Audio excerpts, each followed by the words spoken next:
السلام علیکم ورحمۃ اللہ وبرکاتہ۔ یہ وقت بھی گزر جائے گا۔ ایک شخص کو کسی کا قرض ادا کرنا تھا۔ قرض خواہ نے قرض دار کو مزدوری کے طور پر بیل کے ساتھ ہل میں جوت دیا۔ ایک تیسرا شخص وہاں سے گزرا تو اسے قرض دار کی حالت پر ترس آ گیا۔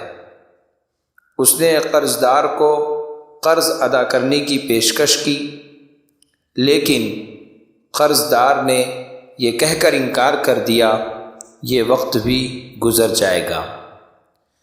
خیر، پورے دن کی بدن توڑ محنت کے بعد قرض دار قرض سے آزاد ہو گیا۔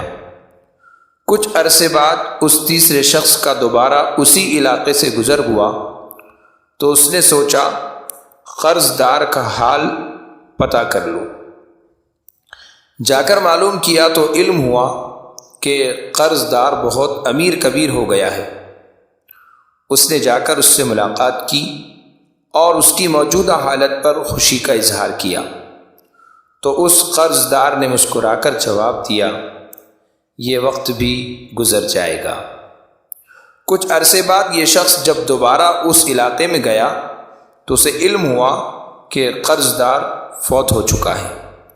یہ شخص اس کی قبر پر زیارت کے لیے گیا تو اس کی حیرت کی انتہا نہ رہی جب وہاں بھی یہی لکھا تھا کہ یہ وقت بھی گزر جائے گا۔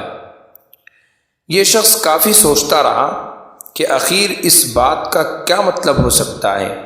کیا قبر میں جانے کے بعد کا وقت بھی گزر جائے گا؟